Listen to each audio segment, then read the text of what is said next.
yo había prometido que era divertida, porque vamos a poner en juego lo que estuvimos viendo en el proceso del otro a la otredad.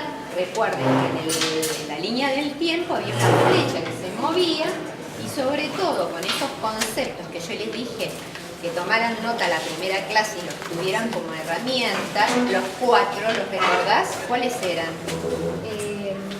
Progreso. No, progreso no, Proceso. parece proceso. Proceso. ¿Quién ayuda? Ay, vamos, que se viene el parcial. Relaciones, rupturas y continuidades. Entonces, es justamente el momento de poner en juego lo de procesos y relaciones. Estamos moviéndonos en ese camino de los 3 momentos que fue haciendo la antropología, conceptual y metodológicamente. Por favor, recuérdenlo, conceptual y metodológicamente, desde el momento que en el contexto de la primera etapa del colonialismo, la expansión colonial y demás, del neocolonialismo, hablando con propiedad, surge con esta mirada sobre el otro cultural como exótico y distante, y eso se va transformando, recuerden la viñeta de Quino, precisamente, llegando a este planteo de romper el espejo de sí. Hoy vamos a ver algo que acompaña especialmente este romper el espejo de sí y nos propone, esto es conceptualmente importante y ya lo hemos mencionado, este concepto de cultura que vertebra toda nuestra asignatura, resulta que surgió asociado a la comunidad etnográfica. El desafío era, esta herramienta conceptual puede dar cuenta, puede ser una herramienta conceptual válida para las sociedades contemporáneas complejas. A mí siempre me gusta decir contemporáneas complejas porque caemos en esto. Esto es como una llamadita al pie, como que todas las demás eran simples, ¿vieron? Y bueno, y las cosas no están así. Nuestros hermanos arqueólogos han confirmado que había alto grado de complejidad y división, había huelgas en Egipto. Bien, en la antigua Egipto. Bien, conclusión. Lo que estamos viendo ahora es qué nos ofrecen 3 autores. A ver, primero cuento esto. La clase de hoy va a estar dividida en 3 fases, digamos, todas relacionadas entre sí. Primero voy a hacer una referencia a los autores que ustedes tienen que estudiar, que acompañan tanto la parte teórica como la parte práctica, que ustedes saben que están absolutamente relacionadas porque trabajamos las mismas problemáticas, así que eso es lo que ustedes van a ver en el parcial. Y entonces, lo primero que vamos a hacer es trabajar todo este enfoque con Lindsay Ribeiro y sobre todo el apunte que le da la ficha de Bustos, que le da un toque muy especial que ya deben haber leído, y además ese pequeño comentario que viene de la guía que habla sobre la metodología hacia la etnografía reflexiva del eje 2, ¿no es cierto? O sea, no la abandonamos, sino que la releemos. Luego vamos a pasar a trabajar específicamente en el enfoque de cultura de García Canclini, porque recuerden que ya veníamos anticipando esta idea de qué pasaba con los autores que se planteaban estudiar las transformaciones en las sociedades etnográficas, en qué se habían transformado. Recuerden que eso ya lo vimos, lo hemos reiterado en las 2 últimas clases. Y para eso, los autores del tercer momento coincidían en esto de la cultura como proceso. El representante que nosotros vamos a trabajar, precisamente por la facilidad de su material y demás, es justamente García Canclini. La tercera fase de esta clase va a ser especificar detalles de esto que ya venimos mencionando prácticamente desde el inicio, que es el famoso relativismo cultural. Ustedes lo han visto expresado en Boas, lo han visto expresado como una propuesta metodológica, no solamente como una cuestión de evitar los juicios y las comparaciones jerarquizando sociedades, y precisamente en vamos a ver no solamente esos aspectos, sino los debates que nos abre en combinación con esto de la desnaturalización y el extrañamiento. O sea que son 3 partes la clase. Vamos a ver que las completemos todas. Entonces, lo primero es presentar a los autores. Me interesa que ustedes registren, porque es una forma que permite también no caer en posiciones mecanicistas. Fíjense ustedes que cuando referimos a García Cantini, que va a ser el autor que vamos a ver, que nos va a proponer su definición de cultura como proceso, y va a estar en la mitad de esta clase, vemos que él trabaja esta tensión entre diversidad y desigualdad. Lo vamos a desarrollar en detalle, pero esto ya lo hemos mencionado porque en la introducción de Boivin, precisamente ustedes saben que en el primero y en el segundo momento se problematizan, se responde a distintas preguntas, pero no se problematiza la desigualdad. Eso es una característica, es una vuelta de tuerca que se da en el tercer momento, no solo planteando la diversidad, sino problematizando esta tensión que se produce cuando algo responde a la diversidad y cuando en realidad esto debe ser visto como producto de una desigualdad. Eso es lo que vamos a ver hoy. Tenemos el extrañamiento como principio metodológico con Lins Ribeiro. Agregamos este año este texto de Bustos porque me parece que es divertido, provocador y sobre todo desdramatiza, le da un toque casi poético. ¡Apa! Bueno, eso es interesante. Cuando lo leí me pareció como, a diferencia de lo que veníamos leyendo, ¿no? La manera de escribir como con una poesía. Muy bien. Eso hizo que cuando lo descubrimos nos dimos cuenta que precisamente pone el mundo de la vida en eso que parecía, si bien Lins Ribeiro nos dice lo de romper la rutina y extrañarnos y demás, pero es como que encarna en la realidad y resulta un facilitador para el texto de Lins Ribeiro. ¿Queda claro? Entonces vamos a permitirnos jugar e ir durante toda la clase entre los conceptos y cómo estos conceptos pueden plantearse en la vida cotidiana mirando provocadoramente situaciones, espero poder transmitirles y que las compartan, o sea que puedan ver y jugar con estas cuestiones. Por eso es que había dicho que las clases a partir de este trayecto se iban a convertir en más entretenidas. Muy bien. Entonces, habíamos dicho, el gran desafío de la antropología era, ¿se acuerdan que yo lo graficaba? Cuando los padres de la antropología, en particular en el segundo momento, porque en el primer momento, si bien, recuerden ustedes, esto va a estar en el parcial, si bien hubo trabajo de campo en varios lugares de la bibliografía, ustedes van a ver que era intuitivo. Es decir, no había una sistematización de esto. La mayor sistematización, si bien no fue como para generar una metodología de corte científico y demás, fue la de Morgan en relación con sus investigaciones y recopilación de información acerca del sistema de parentesco. Pero realmente esta idea de buscar el distanciamiento como forma de garantizar una objetividad, en el segundo momento significó hacer trabajo de campo, tomarse un barco porque Malinowski, Radcliffe Brown, Boas se trasladaron lejos este distanciamiento geográfico.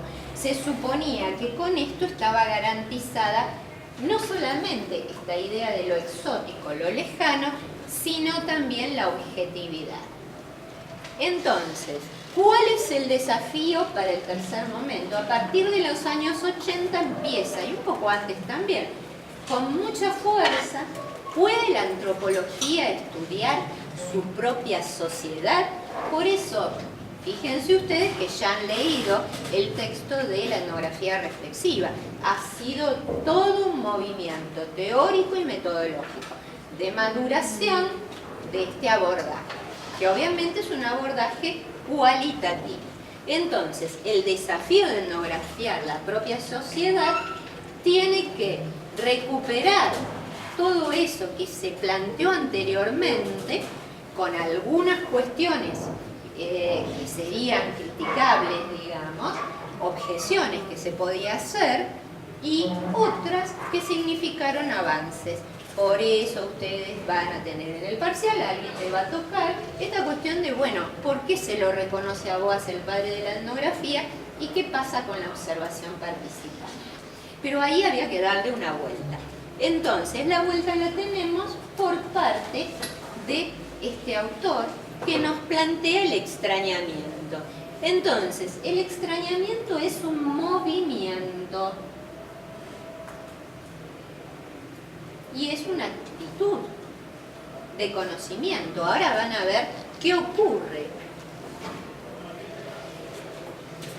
Hago una aclaración. El concepto de nativo no lo asocien, por favor, a este concepto de lo primitivo, del indio. No.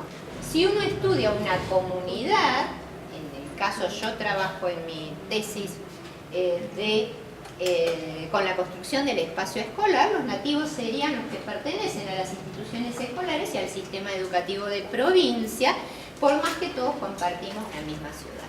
Si ustedes que disponen del texto en PDF de constructores, si ustedes en realidad lo buscan, pueden ver que hay un capítulo entero que dice cuando los nativos son nuestros vecinos, ¿no es cierto?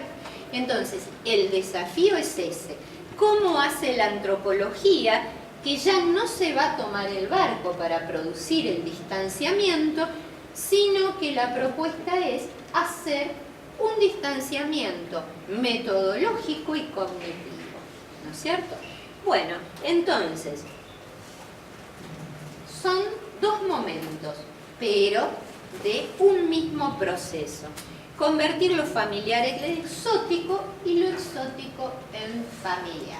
Ahora vamos a ver algunos ejemplos y, bueno, todas estas cosas que ustedes ven escritas, van a ver que ahora la próxima diapositiva es mucha imagen. Entonces, la intención es movilizarlos para ver cómo es estas cosas que están en los textos, ¿eh? No es que yo inventé cosas nuevas, sino que la idea es lo que se llama jerarquizar el contenido.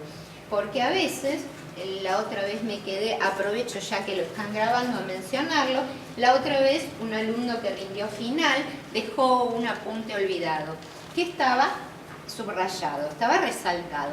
Y entonces me preocupó ver que precisamente había mucho texto resaltado, pero por ejemplo en un párrafo justo lo que había que resaltar, que era, se llama jerarquización de contenidos, eso no lo había tomado en cuenta. Así que, por favor, es una metodología, es muy importante. Cuando hay letras, cuando hay texto en el PowerPoint, lo único que hace es un entrenamiento para que ustedes puedan resaltar lo verdaderamente significativo en el texto, y lo otro tiene que ser lo que acompañe la comprensión. Cuando pongo ejemplos pasa exactamente eso. En antropología es muy importante esto que ustedes tienen en el texto de Bustos, cuando vieron Garfinkel trata de romper la conciencia práctica y hacer alguna pregunta por lo obvio, más o menos como, ay, ¿qué tal? ¿Cómo te va? O esas cosas comunes de lo cotidiano. Entonces, esto de preguntar por lo obvio actúa como un mecanismo de romper la rutina. Y ahora vamos a ver, primero, esto es para pensar. A ver. No se ve muy bien por la luz, pero ¿qué es lo que ven ustedes acá? Qué loco, ¿no? Diferentes culturas. Muy bien. ¿No es cierto? Y ustedes en el texto del eje 2, de la etnografía clásica, la etnografía reflexiva, ustedes tienen un pequeño textito que es una travesura mía referida a los perritos. ¿No es cierto? que ustedes saben en este momento están teniendo la noción. Fíjense ustedes, hay algo que es importante que ustedes rescaten de Bustos y que está en las guías. Cuando Bustos dice las pequeñas cosas hablan de los grandes temas, que en realidad lo repite Abaudrier y demás, nos está presentando esto, ¿no es cierto? ¿Qué ven ustedes ahí? ¿Qué ven en un caso, Corea y ciertas zonas de China? ¿Y qué ven el último ofrecimiento de Ciudad de Buenos Aires? Porque ven que es código 011, ¿no es cierto? ¿Qué noción conceptual está detrás de eso?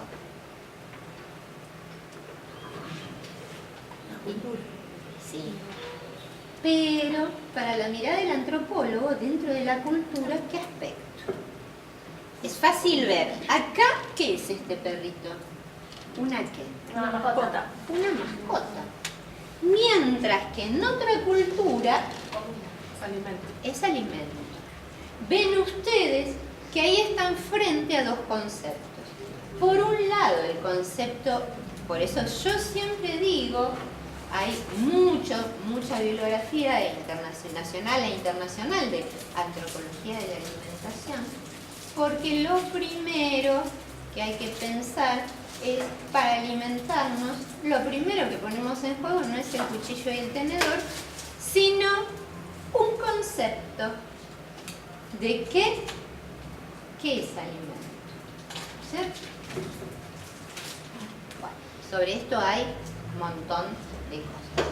Por eso este juego de cómo algo en una cultura puede ser una mascota, depositar un cariño extremo, porque miren ustedes lo que se ofrece, es la típica pensión de perros, ¿no es cierto? Pero nada más que ahora lo han humanizado, antropomorfizado, ¿no es cierto? Entonces, fíjense ustedes cómo discuto yo la idea, la relativizo, y las imágenes de abajo, primero, eso es la Plaza Rocha, hace 2 semanas. Un mini pig. ¿Ves? ¿Es un mini pig? ¿Es un cerdito? Es un cerdito. Me encanta.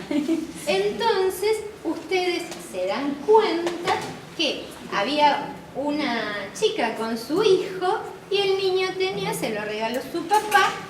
Ahí estuve charlando un poco, les recomiendo que para desarrollar la mirada antropológica la Plaza Rocha en cualquiera de sus días y ferias es genial, porque si quieren ver diversidad, si ustedes quieren apreciar la tensión y reflexionar sobre la tensión, diversidad, desigualdad, la Plaza Rocha queda más cómodo el acceso que la Plaza de Barrio Belgrano de los sábados, la Feria de Barrio Belgrano, que también la recomiendo. Entonces, ¿qué pasa? Ahí hay una vuelta de tuerca porque el concepto de mascota se traslada a algo que habitualmente comemos en sándwichito, ¿no es cierto? Y transformado genéticamente. Porque para que se Bueno, queden chiquitos. pero no sé si es chiquito, pero Sí, yo soy a del ver, campo y- después, ¡ay, cierto! Los huevos de ñandú. De ñandú. Aclaro una cosa, la transformación genética la viene haciendo el ser humano desde que Sapiens ya algo empezó a hacer. Después, bueno, con cuando empezó la crianza de animales, eso lo podemos ver también en otro momento. ¿Por qué les parece? Bueno, primero, fundamental y pregunta de parcial. La cuestión es ese posicionamiento como outsider. Entonces, me gusta esta idea del antropólogo como suspendido y mirando. Y en varios temas del parcial va a aparecer esta cuestión. ¿Por qué? Porque el antropólogo puede ver, debe ver, no solo puede, en realidad debe, por la formación profesional y teórica, tiene que tener herramientas para ver aspectos que los propios nativos no ven. Pero esto no significa una situación de superioridad, significa exactamente lo que ahora después en otra diapositiva les voy a contar. Pero, esto que ustedes ven acá, ¿qué es? Oferta ¿Por de qué alimentos puse? para... ¿Y por qué puse eso? Porque nosotros producimos alimento para nuestras mascotas, que son el mismo alimento en otra cultura, por ejemplo. Pero es como un llamado de atención mostrando qué. ¿Qué es para perros y gatos? ¿O más? No. No. Es que todo esto, o sea, que ese amor especial que parece estar surgiendo, porque ustedes ven que se han multiplicado al extremo los pet shops. Ustedes saben, a lo mejor algunos de ustedes también tienen, que hay parejas jóvenes, generalmente de perfil medio o perfil medio alto, que en lugar que, o sea, que no son las parejas de sectores populares, que en general llegan temprano a la maternidad, tienen perritos o mascotas o gatitos a los cuales tratan como esto. Pero hay una frase que conocen a alguien. Muy bien, bien. Entonces, esto no es un fenómeno nacional. Por eso, cuando en el texto puse esa referencia, en realidad esto es un buen ejemplo para reflejar una frase que ustedes van a ver en García Canclini, que dice que esto responde a las necesidades del sistema global. ¿No es cierto? Entonces, cuestionarnos el sistema o cuestionarnos la desigualdad es una cosa muy importante. ¿Por qué? Porque, ¿se acuerdan que no era muy entretenido cuando le hacíamos la crítica? En Díaz Polanco se decía la crítica del holismo marxista hacia el holismo funcionalista, que se quedaba corto. ¿Por qué? Porque en esa mirada sobre la estructura en que cada una de las partes cumplían una función, pero eran todas equilibradas, una interdependencia equilibrada, la mirada sobre lo económico no era significativa, era igual que otros aspectos. En cambio, en esta mirada hay cuestiones económicas de la estructura, de lo que se va a llamar la estructura, que son fundamentales.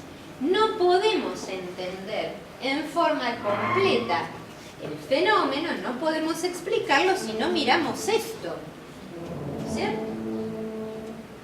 Porque responde a las necesidades de un sistema. Lo que está arriba, imaginen ustedes, mueve parte del sistema. Cuando ustedes lean, ahora cuando lleguemos a la definición de García Canclini, que la sugerencia era que ustedes ya trajeran eso leído, se van a dar cuenta que porque él habla de un proceso de reproducción de los bienes materiales y simbólicos, ¿cierto? Entonces, estamos aquí. ¿Preguntas? ¿Comerían perrito?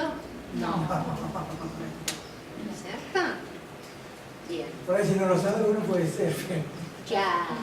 Entonces, fíjense que esto también, vayan agendándolo, para la última fase de esta clase, en donde vamos a hablar sobre el relativismo cultural, el alcance y demás. Ustedes en la guía número 3 tienen varios ejemplos porque cada vez más dentro de las sociedades complejas, así como hay afinidad por estas cuestiones, hay quienes ponen comer carne es asesinato. Vieron que hay varias carnicerías o granjas en distintos lugares, también lo tienen ahí. Y vamos a hablar también de esas cuestiones. ¿Cierto? Muy bien. Una antropóloga inglesa que murió hace poco, mira, 13GB. Salió mal. No, en realidad murió en el 2003. Bueno, nos plantea eso. Tiene un texto que se llama Pureza y peligro. ¿Por qué porque ella trabajó en particular esta conceptualización destacando eso, que en el nivel del sentido común, estas cuestiones son miradas como absolutas. La noción de lo puro, qué es peligroso o no peligroso, como si estas fueran categorías objetivas y compartidas no solamente por diversas culturas, sino que al interior de la misma cultura. Y esto no es así. Son categorías y juicios de valor. Lo que nos dice Mary Douglas es eso. Entonces, los eventos, estamos aquí sumando. Yo les recomendaría que para asociar a esto, ustedes hagan las actividades sugeridas para la semana número 6, que está el texto de Mirta Lischetti, Naturaleza y Cultura, que se relaciona perfectamente con esta frase que plantea Mary Douglas. Lo natural está modulado por lo cultural. Entonces, en algunas, bueno, eso de la flor y la gota de rocío como representación de la pureza, para algunas culturas un rayo podía ser la representación del peligro, del demonio o de fuerzas imposibles de manejar o un castigo de los dioses, mientras que nosotros ante una situación así, tipo vendaval, vemos el pronóstico que nos da el celular. Entonces, la mirada es de otro lugar. El concepto de contaminación y tabú son muy interesantes. Con esto de las pequeñas cosas hablan de los grandes temas. La contaminación está directamente relacionada, generalmente, a eso que ven ahí ustedes, la basura. Que hasta el propio concepto de podemos desnaturalizar, en un ejercicio de desnaturalización, ¿qué es la basura? Lo que nosotros decidimos que sea basura, lo que nosotros desechamos, pero debe ser diferente en cada cultura también. Exactamente, ¿no es cierto? Entonces, si ustedes hacen un buscar también en el texto, siempre ha sido muy provocador el tema de basura, de hecho les aclaro, hay arqueólogos trabajando inclusive en Ciudad de Buenos Aires, han trabajado sobre la basura, abriendo ¿qué? Bolsas de basura.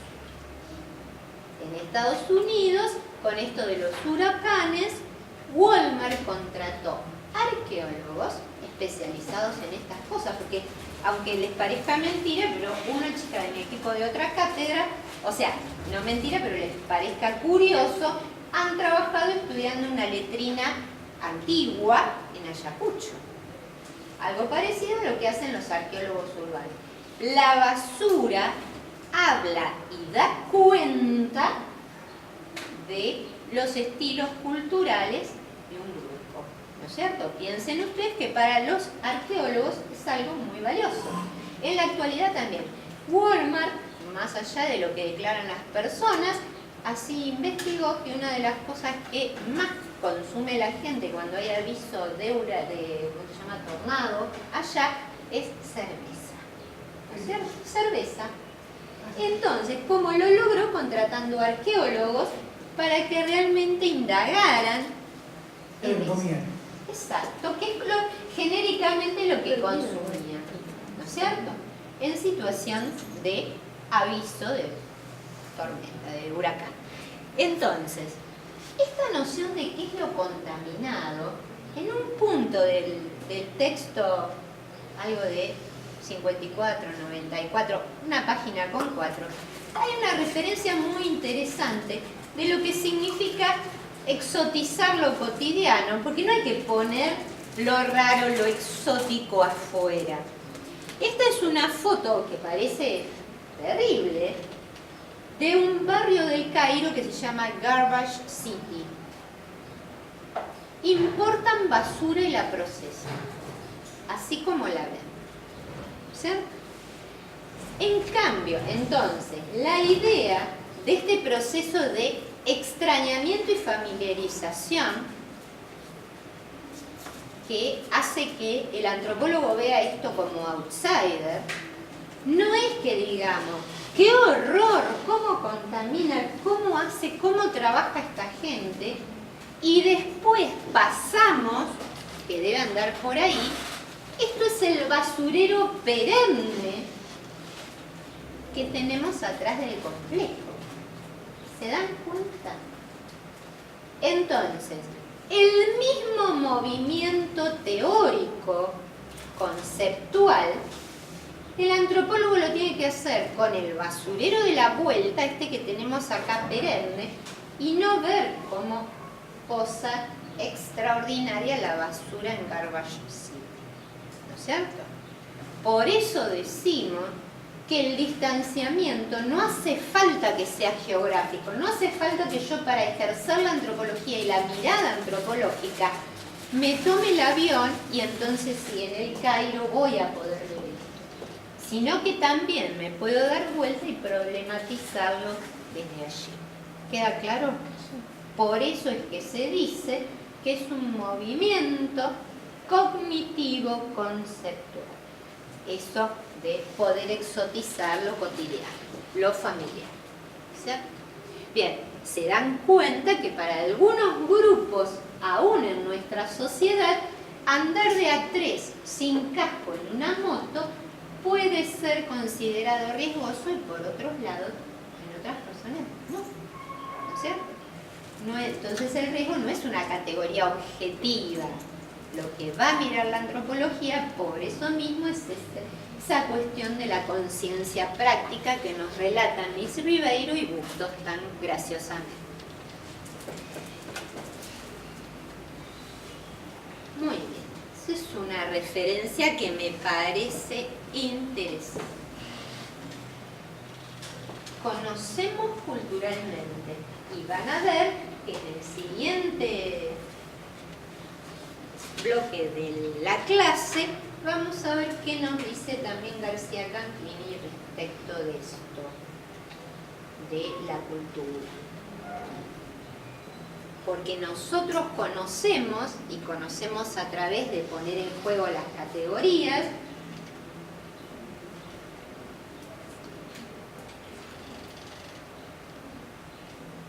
que aprendimos obviamente socialmente. ¿Esto queda claro a qué se refiere? ¿Cómo veo la cuestión?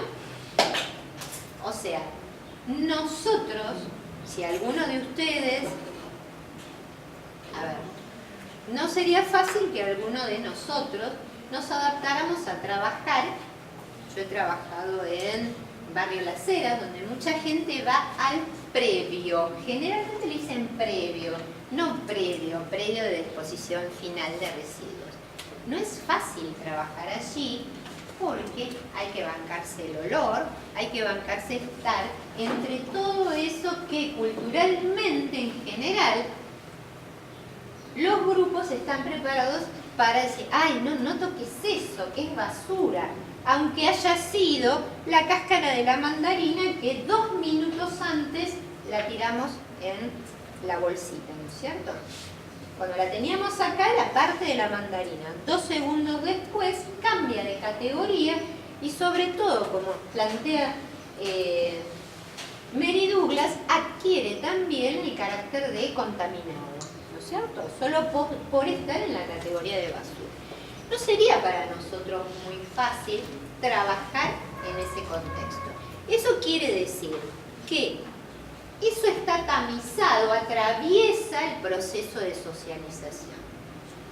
Hay un grupo particular que trabaja con la basura, un grupo que podría caracterizarse como una etnia, los coptos trabajan en Garbage City, de hecho es el barrio de ellos, ¿cierto? Que son una población que es una minoría, digamos, dentro del Cairo, ¿cierto? Muy bien. Tampoco nos sería... ¿Qué es eso? ¿Es una representación de qué? Para los que se dan cuenta. Baños. ¿Baños de quiénes? ¿De qué época? De los romanos.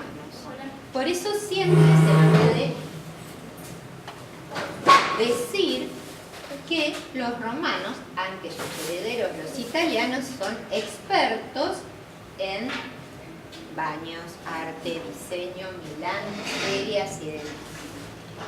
Entonces, ¿sería fácil para nosotros? ¿Sería fácil para nosotros realizar nuestra función fisiológica en esas circunstancias? No. ¿No es cierto? Porque choca con nuestra concepción acerca de la intimidad, de cuáles funciones deben ser realizadas en la intimidad y cuáles no. Fíjense ustedes entonces cómo esto está bien.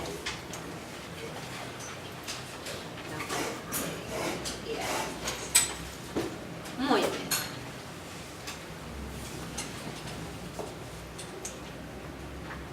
Esto es simplemente un detalle. Ustedes van a encontrar en Lins Ribeiro la referencia a que nos vamos a profundizar en pequeños enfoques, diferentes enfoques, entre autores que consideran que son dos momentos o un solo momento.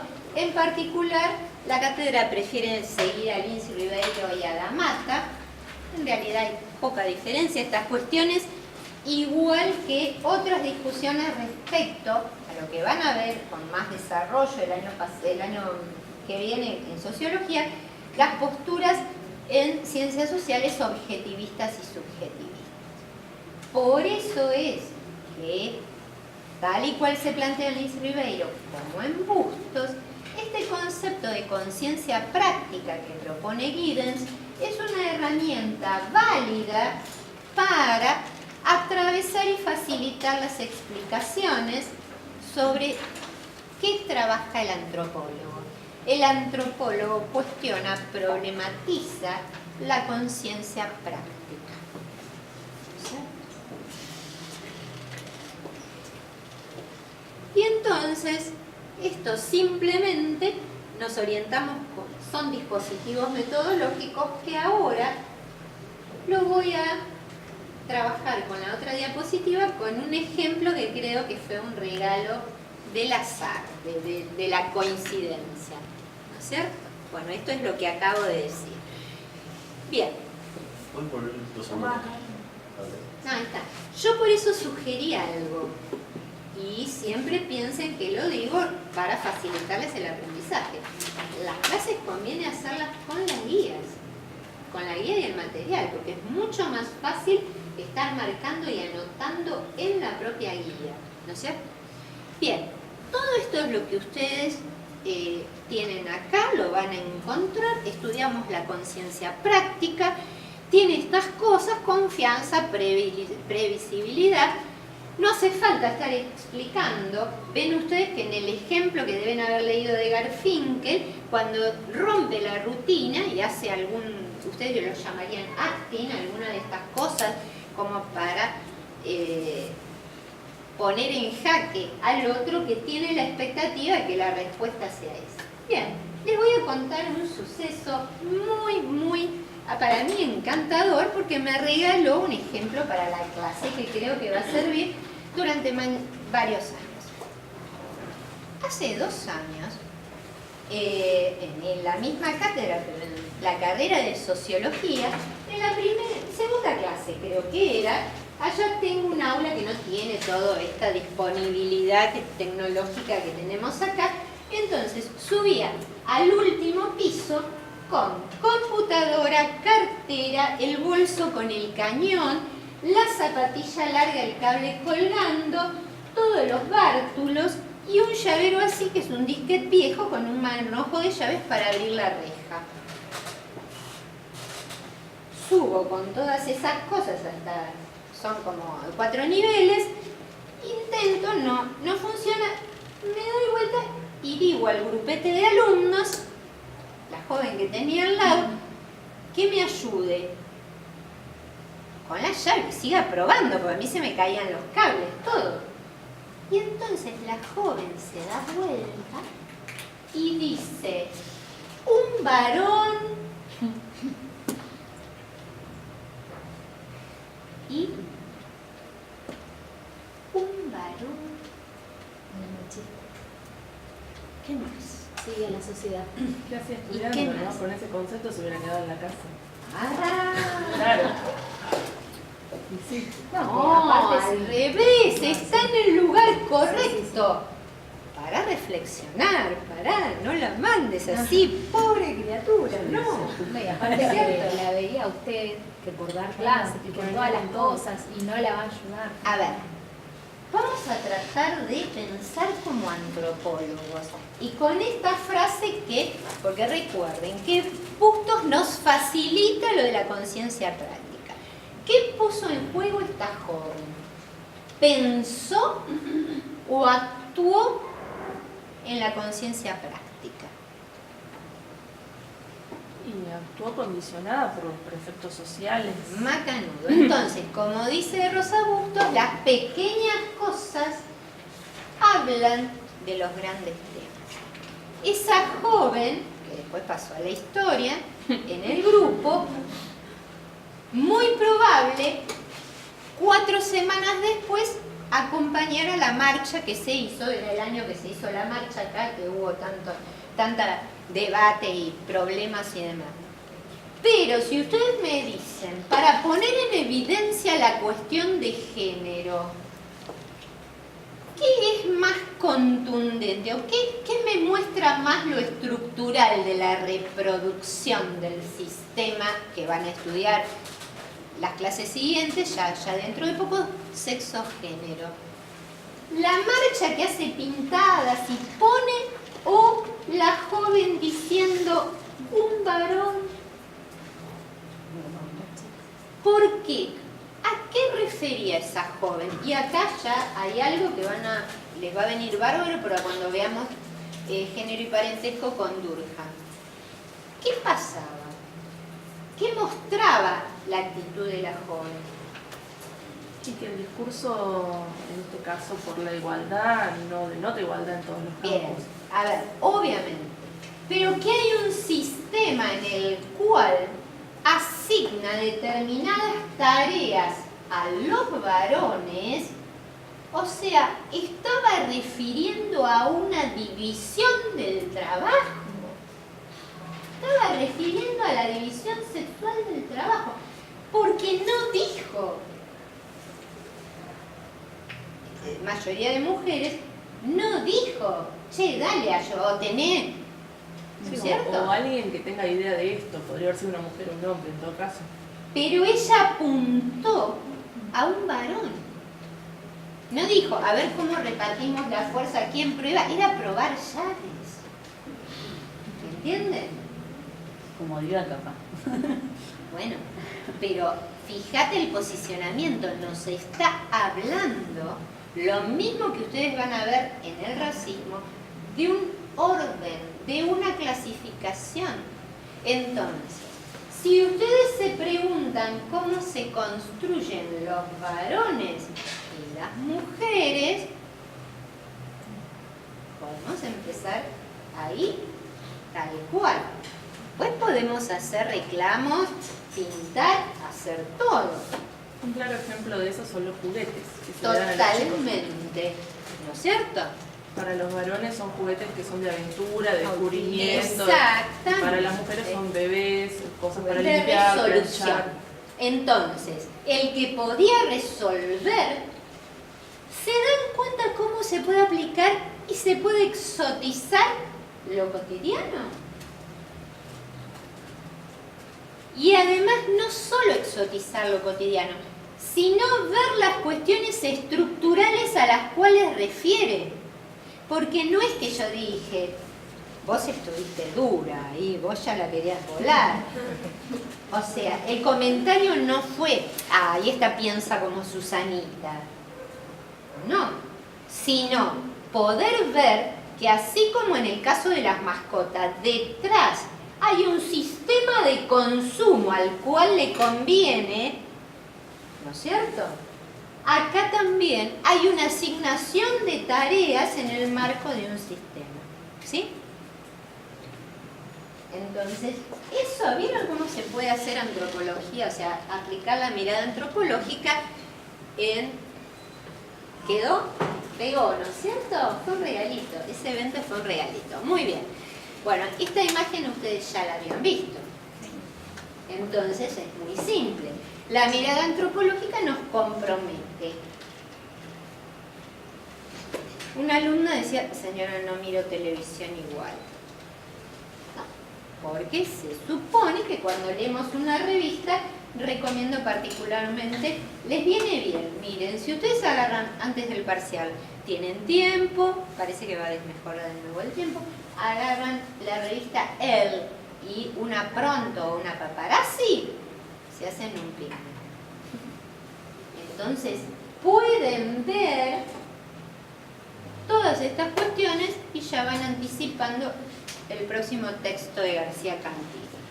Entonces, fíjense, esto es contradictorio porque yo estoy ahí. Yo estoy en la puerta y participo de este evento. Pero estoy en este juego dialéctico que también algunos prefieren para no abusar del concepto de dialéctico, la tensión entre el acercamiento y el distanciamiento.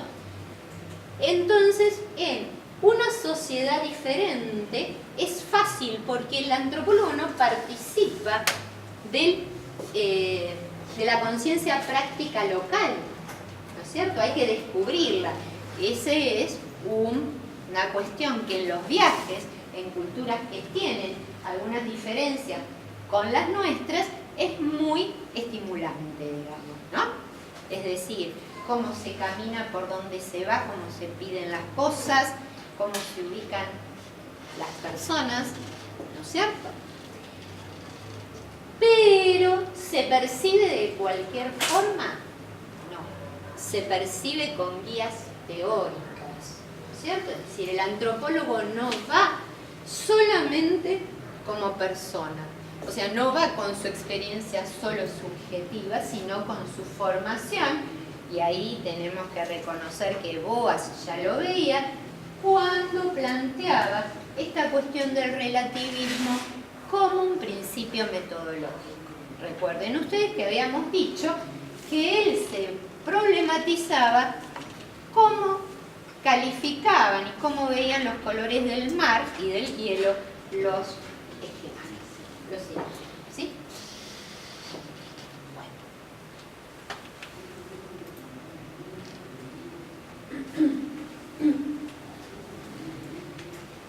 Muy. Pero también hay que hacer lo inverso. Lo inverso es lo que pasó con el episodio de la alumna o del basurero de acá atrás, ¿no es cierto?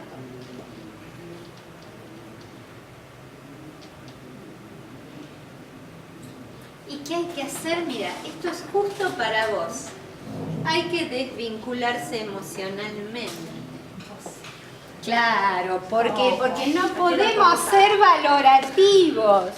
O sea, podemos en todo caso reírnos, decir que fue un regalo, porque obviamente me dio un ejemplo así, pipí, cucú para toda la vida, pero no podemos enojarnos ni ponernos, en este caso, valorativamente a tomar una crítica. Un juicio de valor. El juicio de valor, exactamente con eso.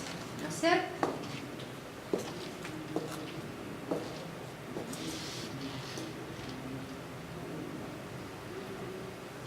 Y esto, por ejemplo, esto de al no participar de la conciencia práctica y mirarlo desde una exterioridad, es una cosa muy interesante porque la conciencia práctica se va descubriendo. Uno tiene que ver cuáles son las cosas que funcionan en una cotidianeidad distinta. Cuando se viaja, esto siempre lo recomiendo, aunque se vayan no hace falta tampoco que sean lugares tan distantes, por ahí se nota más cuando uno está cerca de la cultura musulmana, por ejemplo. Yo a veces no soy tan rápida, tardo como 48 horas, más o menos, en situarme. Esto se llama, suele decirse estar en la cultura, ¿no? O sea, captar más o menos los mecanismos que están funcionando. La diferencia de género en algunos grupos, en particular en la cultura musulmana, está marcada.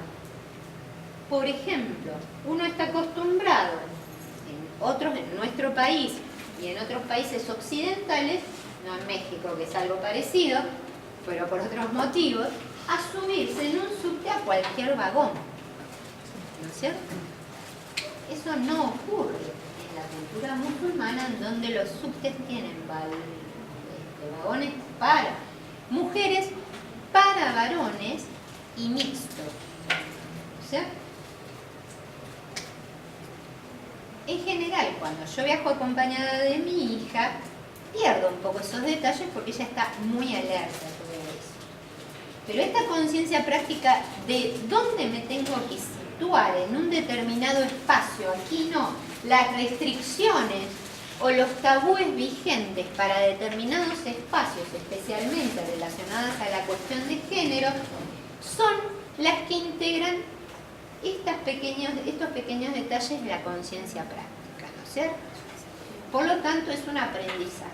No solo el extrañamiento de lo cotidiano, de lo próximo, sino también cómo familiarizarse con esto y sentirse y comunicarse y estar en la cultura.